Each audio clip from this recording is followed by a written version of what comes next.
বিষয়টি হচ্ছে কাজ। ভালো কথায় বলে কর্ম, আর ইংরেজিতে যাকে বলে ওয়ার্ক। আমাদের দিনটাই শুরু হয় বিভিন্ন কাজের মধ্যে দিয়ে।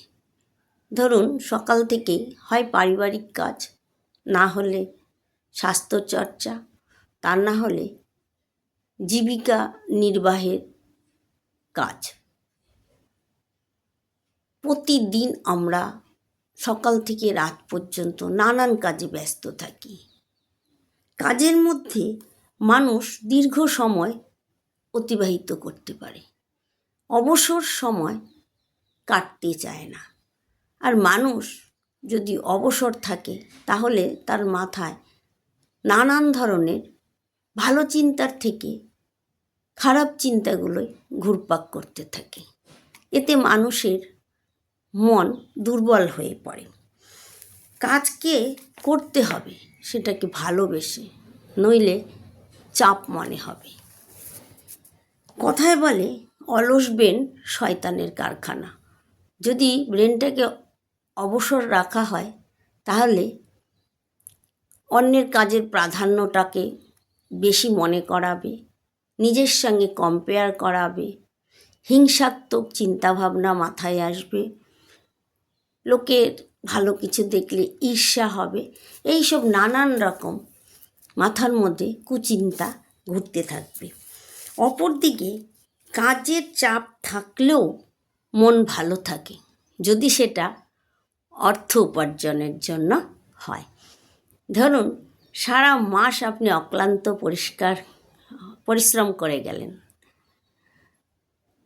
মাসের শেষে যখন আপনি বেতনটি পাবেন তখন আপনার সব ক্লান্ত বোধ চলে যাবে, তখন কিন্তু মন্দ লাগবে না। তাই কাজকে ভালোবেসে করতে হবে।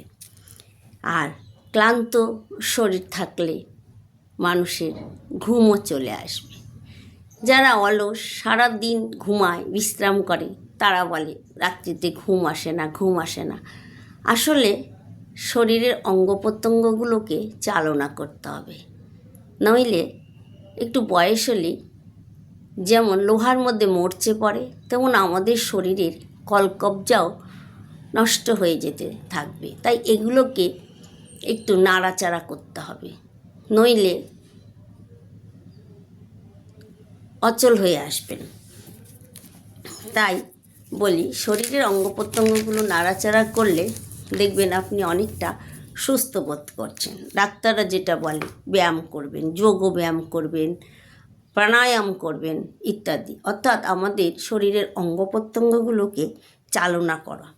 যখন ভালো সময় হয় তখন খুব তাড়াতাড়ি কেটে যায়, কিন্তু খারাপ সময়গুলো দেখবেন কাটতে চায় না।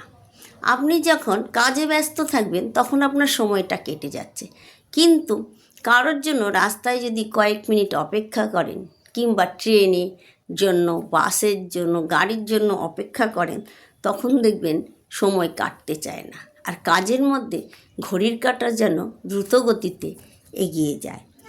অতিরিক্ত কাজ আবার আমাদের স্ট্রেস বাড়ায়, নানান রকম উপসর্গ দেখা যায় শরীরের, মাথায়। দীর্ঘদিন যারা কম্পিউটার বা ল্যাপটপে বসে কাজ করেন তাদের মধ্যে নানান রকম উপসর্গ দেখা যায়। স্পন্ডেলাইসিস, চোখের প্রবলেম, মাথার যন্ত্রণা, এইরকম। তাদের উদ্দেশ্যে বলি তারা কাজ করবেন, কিন্তু একটু মাঝে মাঝে উঠে একটু ঘুরে ফিরে আবারও বসবেন।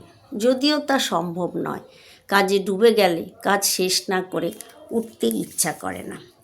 কাজ পাগল হতে গিয়ে দেখা যায় অনেক মানুষ তার পরিজন থেকে বিচ্ছিন্ন হয়ে পড়ে। তবে কাজ করতে হবে, কাজ ছাড়া আমরা থাকতে পারবো না। কাজ করতে হবে, কিন্তু নিয়ম মাফিক, শরীরটার কথা মনে রেখে। তাই বলি কাজ তো করতেই হবে, কাজ না করলে তো আমরা আরও অচল হয়ে পড়ব। কাজ আমাদের জীবনের সঙ্গী, ঠিক নিয়ম মাফিকভাবে কাজ করতে হবে। এই কথাগুলো আমরা জানি, তবুও আমি বলছি কারণ আমরা যখন পাঁচজনে এক জায়গায় দাঁড়াই তখন আমরা কিন্তু এই কথাগুলোই আলোচনা করি, তাতে কিন্তু আমাদের একটু আনন্দ আসে, পাঁচজনের মধ্যে শেয়ার করতে পারি। কিন্তু এখন বর্তমানে আত্মীয় স্বজন, বন্ধু বান্ধব একটুতেই কি বলবো, সেন্টিমেন্টে আঘাত লেগে যায়, যার ফলে শেয়ার করার জন্য আপনাদের সঙ্গে এই কথাগুলো একটু শেয়ার করলে ভালো লাগে। ধন্যবাদ।